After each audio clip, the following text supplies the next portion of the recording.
many people are really turned on. They go, "Oh my gosh, yay, I'm being invited. I'm getting to go to, Bohemian Grove or whatever, I'm a somebody now." Well, one of the things that I learned with the Superclass reading that book is that a lot of the elite that we speak of are dumb as too. I mean, they're not necessarily always smart.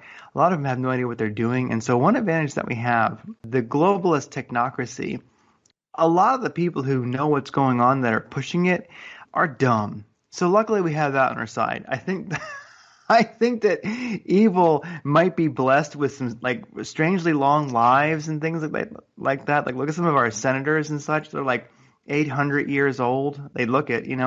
So evil gives gifts, but they backfire.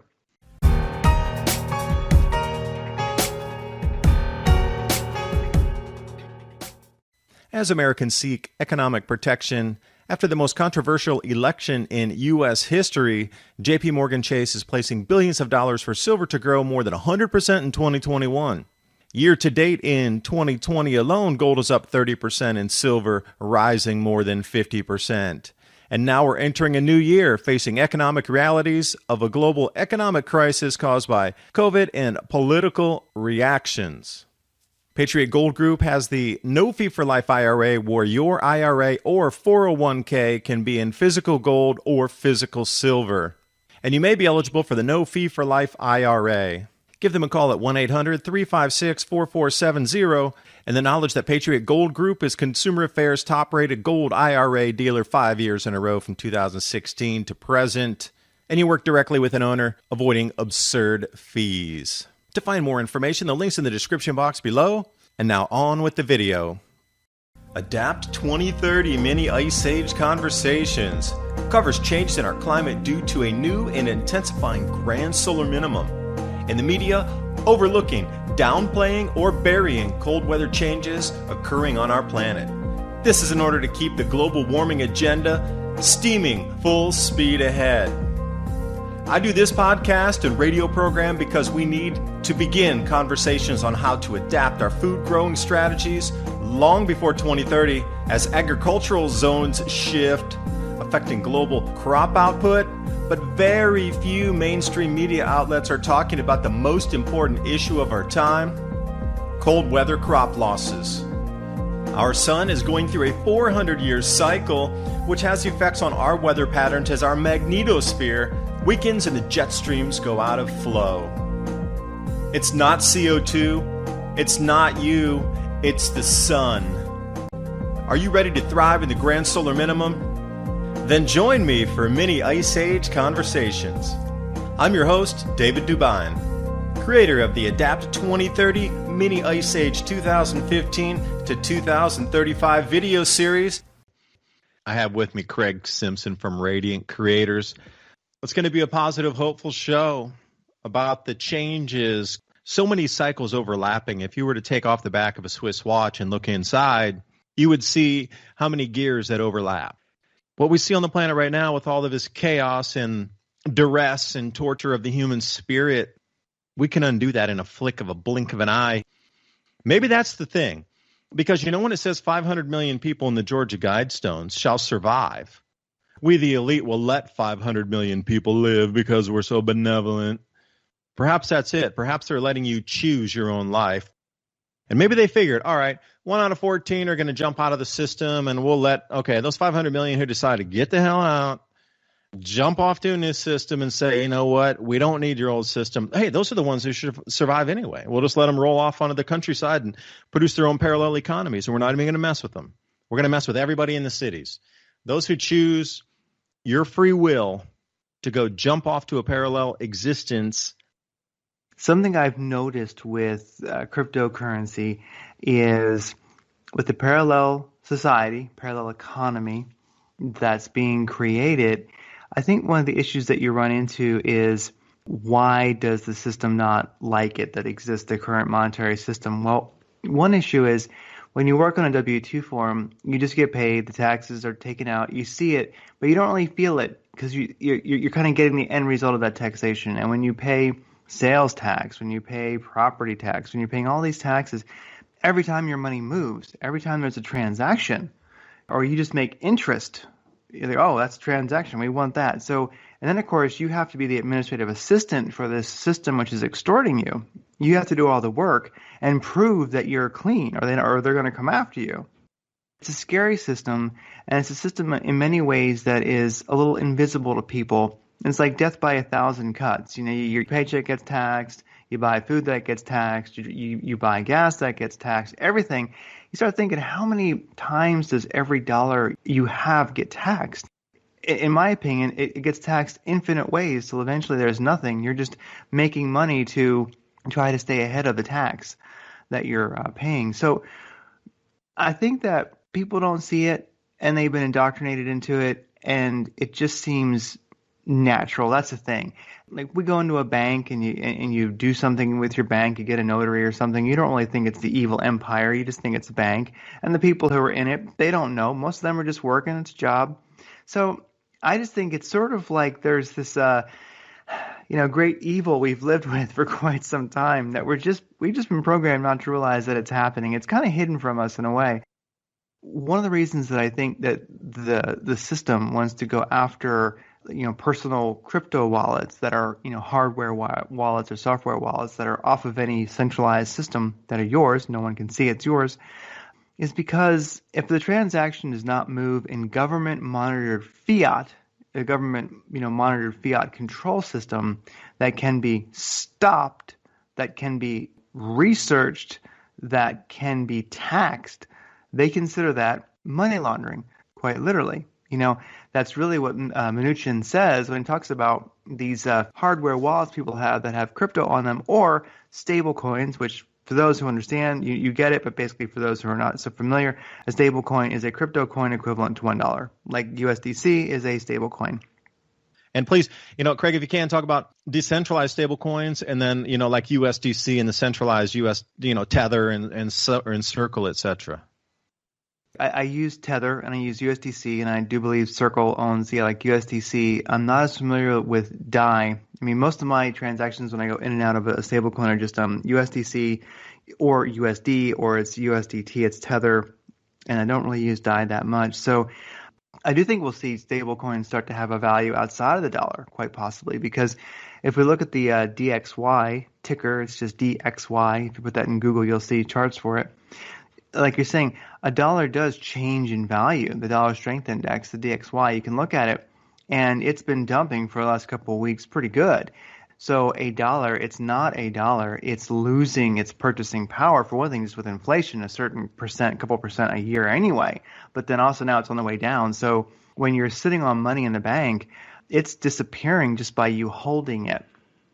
So I think this is a huge thing for the system right now, and it's why they're clamping down on why they want more control, is that as we move towards a technocracy, as it would be considered, and a part of that is every nation having its own digital currency. Well, they kind of already do. I mean, most of the transactions of the dollar are digital anyway, but this is just a better monitoring system when they say digital currency. So you'd have like the US whatever, USDA, or something like that.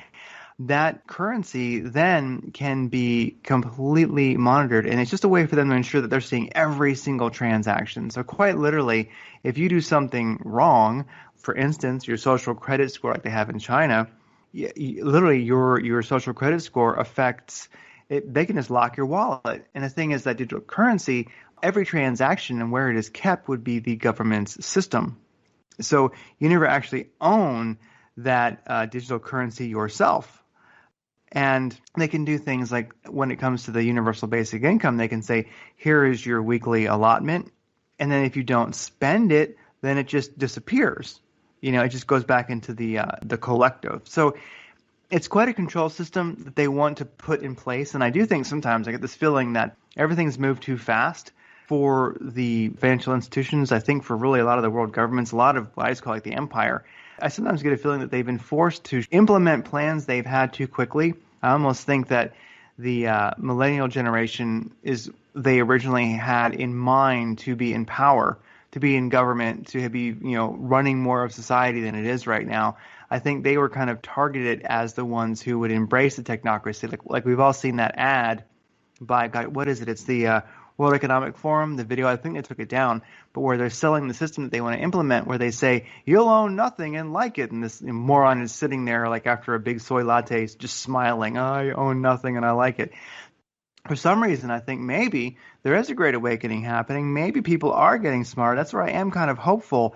And I'm not talking about crypto a lot, but I think so many people are becoming aware of how the world's financial systems work. And they're getting, like you are, like offended. You come back to America, you're like, I'm offended by the way they're ripping me off and everybody else. And I think people who have not left the country, you might say, they've gotten like a similar education into crypto because they're going, wait a second. Part of why people put up with it is that the dollar's always been losing value. And if you have a dollar, it's just a dollar. It doesn't seem to change. It just slowly loses money. It just slowly loses value. So why not spend it? Also, interest used to be something that you got in the bank. You got enough interest to actually pile your money in a bank and then actually get interest from it. It could do you something.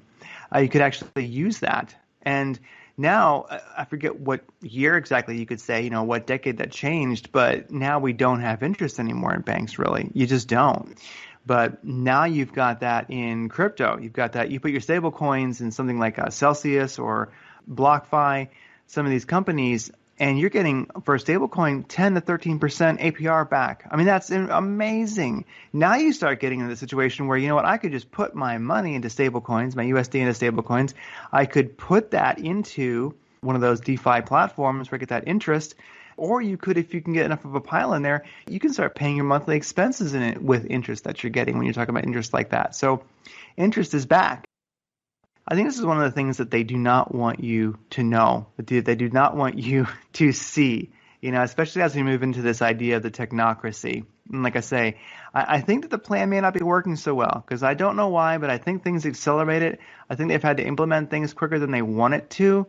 Things have gone wrong. Maybe people are getting smarter. Maybe it's the communication on the internet. Maybe it's all the journalists, alternative media. We're not just watching Walter Cronkite anymore. There's just so much truth that it's really, really hard for them to hide.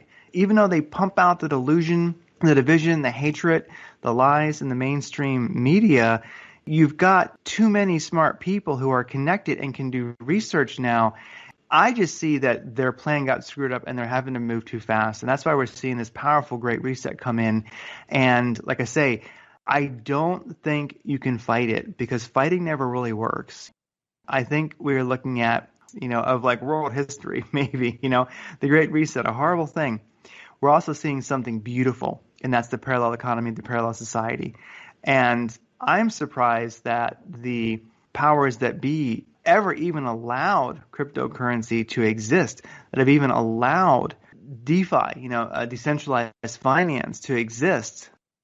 There's people now that can live, basically, they can accrue wealth through interest, through a currency that also, not just interest, but a currency that is making big gains. So, you got a dollar, you put it in the bank, who cares? It just stays at the dollar. Bitcoin, or it's, Satoshis, pieces of a Bitcoin, that's making you money usually every year. All depends on what time frame you want to look at it. This is a big change. So we are literally living in two different worlds. The old world that wants to just rob your and now a new one where it's hopeful. And here's something I've noticed is that people who get into crypto, they become happier, they gain more wisdom, they're optimistic. Part of it is they're able to pour their energy, their life force, their soul, their sovereign being. They get to put that into something finally that has value. It is moral. I think that fiat currency in itself, it's immoral. It's just a bad thing. Now people can build wealth in a moral way. And it just seems to affect the body, the mind, the spirit, optimism. What it really seems to give people back is hope. I think that an essential aspect for a society to work, for an individual to function, is they need to have hope. You need to believe that things are going to be good, are going to work. How do you have kids? How do you have a life? How do you invest in your society if you don't have hope? And so I think that Bitcoin is hope again. I think crypto is hope again. I think the parallel society is hope. And I feel so good because I made the money that I made that is a peaceful revolution that is not fighting, but simply walking away from a corrupt and bad system to a moral one that brings life to the world. So what I would say is I get excited. I get happy thinking about this moment in time because for the first time in my life, the last couple of years, I've been able to make sound money, real money, and do it in a moral way that I knew in my heart was doing good for society and not hurting people, because I've worked at enough crappy corporations that did not care about human life or this world, and I knew that I was doing something wrong, giving them my life energy even if they're paying for it. And now I can just pour my passion into crypto, and I can know that my efforts not just benefit me, but they make the world a better place. And I'm happier, healthier, wiser, wealthier. The world looks optimistic and hopeful to me.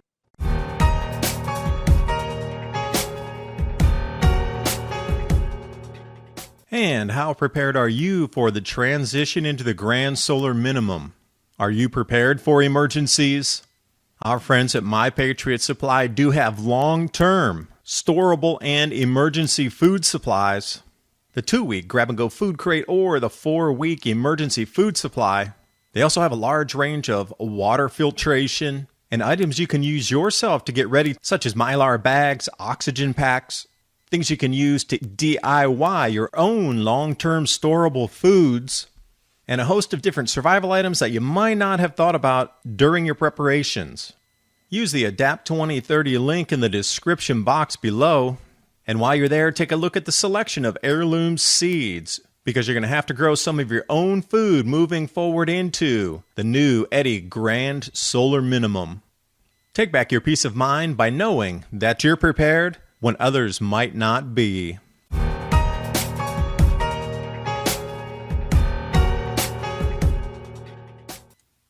I've been here with Craig Simpson from Radiant Creators. I was originally a guest on there, and that's how Craig and I met. And then, after listening and watching the guest and bringing the best of content of people who think like this, positivity into our world, and how can you make the change, not only for yourself so you can live a healthier, more abundant, vibrational, happier life and, draw things to you, but then how can you affect others around you to have that same effect happen? So it expands out from you as a resonant core of this different type of energy, and eventually you're going to bump into, or another person's thinking the same way with that, they're going to connect in those dots of people in connection going out, and they're going to connect to others and to others. And this is truly what it's about, is trying to get this change of the way you live. And he brings such the most wonderful people to speak on the podcast. Craig, I do listen to your guests quite a few times, and they always have something so positive to say. You'll never find a negative podcast on there. I mean, there are negative moments within it, to try to frame the situation on how you can jump out of that or expand out of it. But the reality is, we just can't hide from these changes that are here now, and nor should we hide. I had a really interesting conversation with an 80-year-old guy, because this is a funny story too. I was talking to one of my neighbors, and I said, I need somebody to come in to draw a canal and see if they can. There's an aquifer on my property, but somebody about, they say 15 years-ish ago, came up and cemented it over and then put a pipe out because they were running water back to an area where they wanted to grow some pine trees. Well, something broke on the pipe and they never came back to fix it, and it's been dammed off. It's at the top of the mountain where the water's flowing out. It's not, you think it's like bubbling up from the earth. It's actually the aquifer's coming out about 3/4 of the way up the property we own to the top of the mountain up there. So I was asking my neighbor, I said, I was wondering if anybody, drills wells or can do like a horizontal re-drill, and we can see what kind of flow comes out of there. And he says to me, this is the funniest thing. He goes, yeah, well, if you go down to Hardee's around 7:30, just go in there and look for a bunch of guys that are sitting around that just, they look like local guys just sitting around talking, and go ask for this other guy. And I'm like, I don't have his phone number. You just go in and ask for this guy. He's 80. He doesn't have any phone number. You just go, you find this guy. And I'm like, that's the kind of world we need, It's just go into this place and look for a person at this time in the morning. They're there every single morning, and you'll notice them because they look like the guys that you're looking for. Farmers, and they look like they're living on the earth, and go join the group of older guys and just sit down and ask for this guy. But the thing was, once I made contact with him, the stories from this guy were out of this world.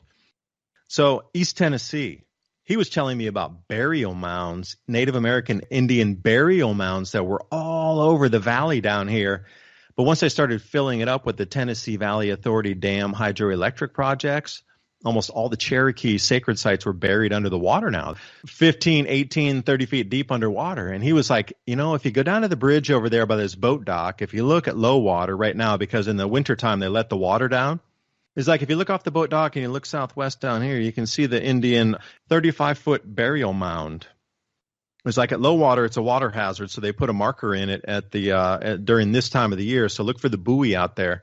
And sure enough, I couldn't see the mound, but I could see the buoy that he was talking about. And then I started doing more research, and there were like more than 1,000 burial mounds around in the valley here. And during the 1930s, 20s, 40s, they excavated them, and then once they stole everything out of it, they just bulldozed it and just tilled it flat again.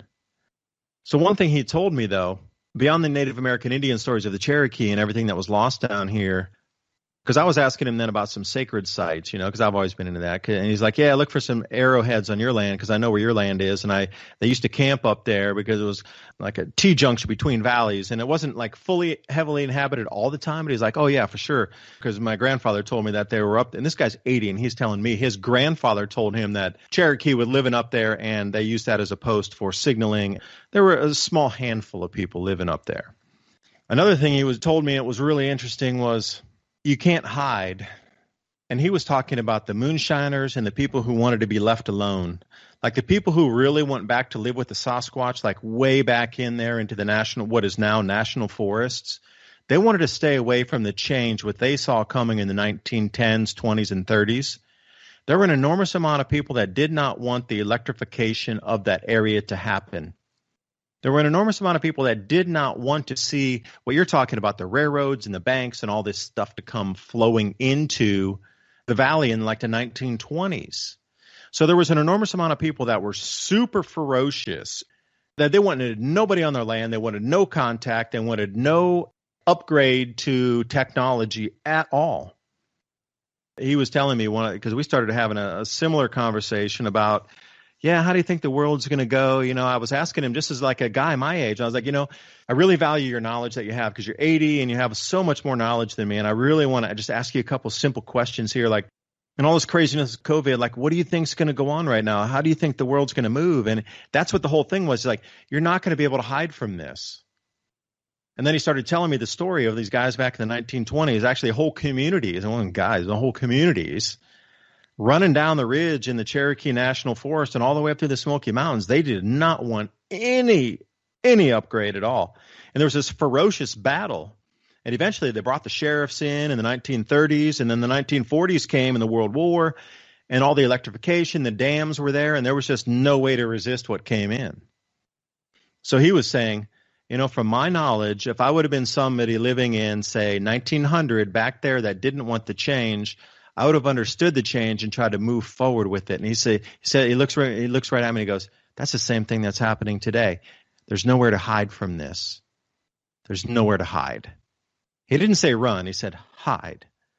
Taking his knowledge and understanding that the old stories he was trying to convey to me about people who didn't want change living in the forest and homesteaders and settlers that were living way back on the mountains, they were touching Sasquatch. Today what we consider remote, that was like, up a main road comparatively to what they were back then.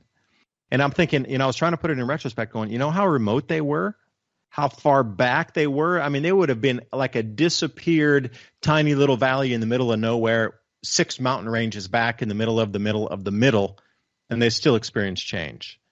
So for us to think that we in this day in interconnectivity with the internet, the drones, the road systems, the satellites, the communications, the tracking, and all this, automobiles and everything else, that we can hide somewhere for this change, there's no way. We're going to have to deal with it and do the best we can to bring it out and bring a positive outcome from it. It's almost like you're going to have to embrace the monster instead of running from it. It's almost like you're going to have to run to the ghost and grab it and put love into the ghost to make it disappear.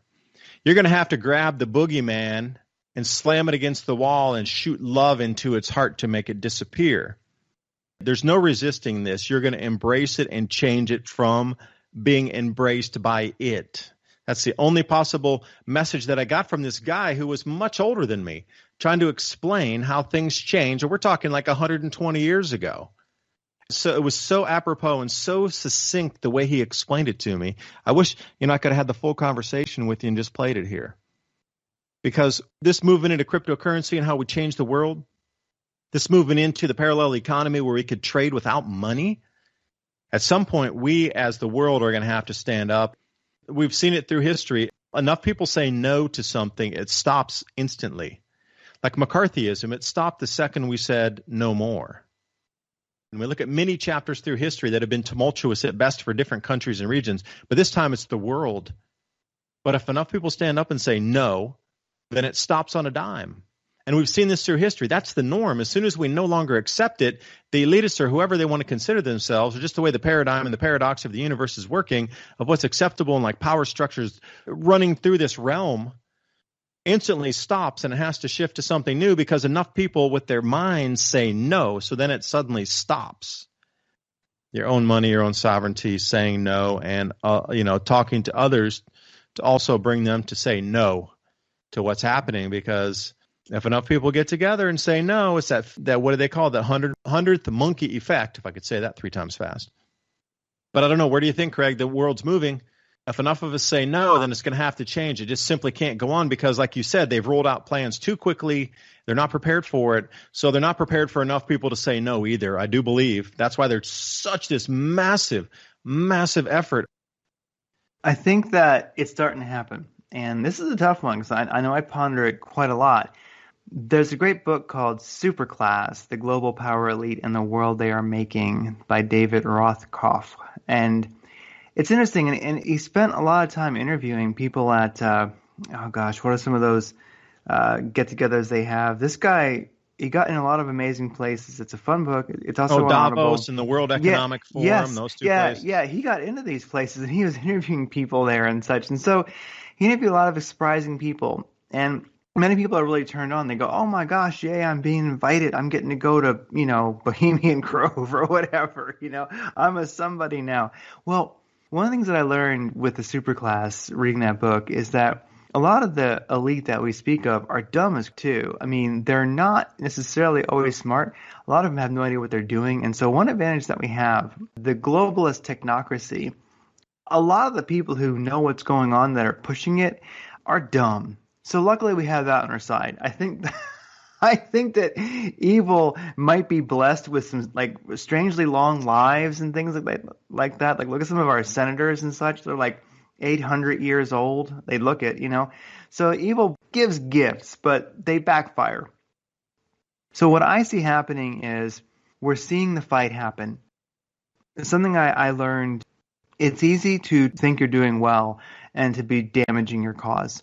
It's easy to think you're doing good, but it's hard to do good well. And everybody wants to fight, and everybody's willing to do what it takes. Most people would definitely wipe sweat off their brow. They're not afraid to roll up their sleeves. They're not afraid to be socially ostracized.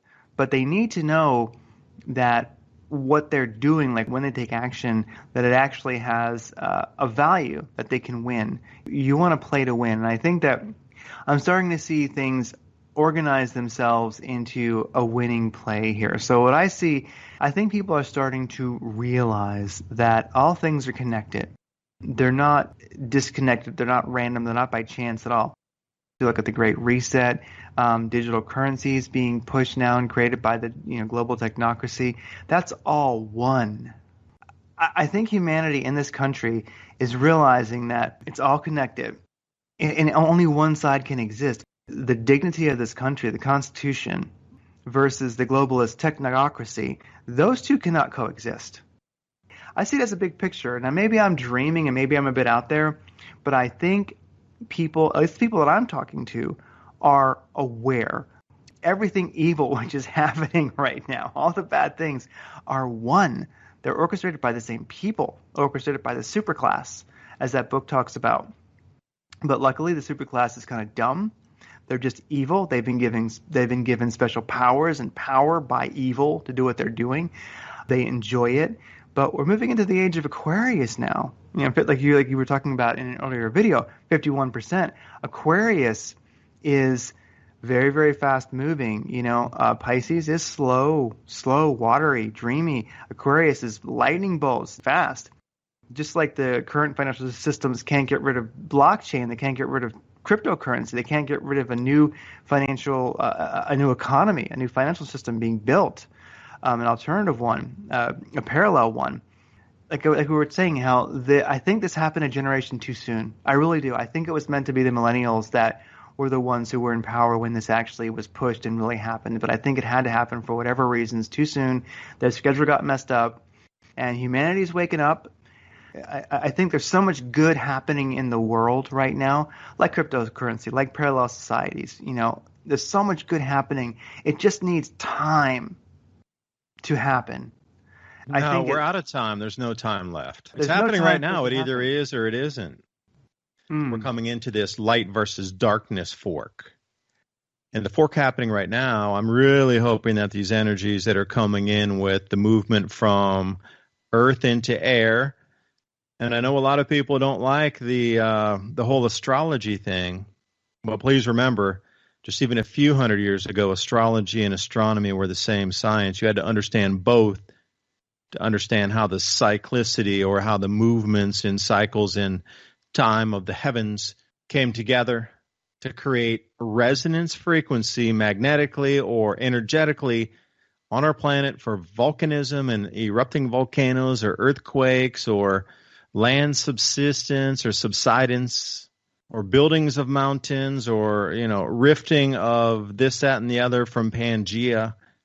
It all had a frequency with it. And you had to understand that on how things moved on the sun with the solar system, out to the galactic arm, into the center of the Hunab Ku, if you want to go further back into different traditions. But the whole astronomy and astrology were definitely connected 1,000%. And we are coming into one of the biggest changes. And this is the strange thing, too. And, Craig, because you're really more versed on this than myself, I kind of sound like a newbie when I talk about it. The changes that are coming in the energy, like we are definitely into a parallel here where we need to choose between light and dark, good or evil. As you look at it in the really duality of the universe, it is what it is. It is. It's a thing. Like for me, the sky is blue. But the way we're perceiving it in our lives and incorporating it into how we feel and resonate in the energetic field, that darkness or the light is where we're at in that split right now. Just like we're in a split in a fork in the cryptocurrency, we choose one protocol to move forward with. The darkness has let itself out into this is your choice or that's your choice. We're going to move forward right now. This video is brought to you by our friends at TrueLeafMarket.com. Heirloom and organic seeds for any grow zone on our planet.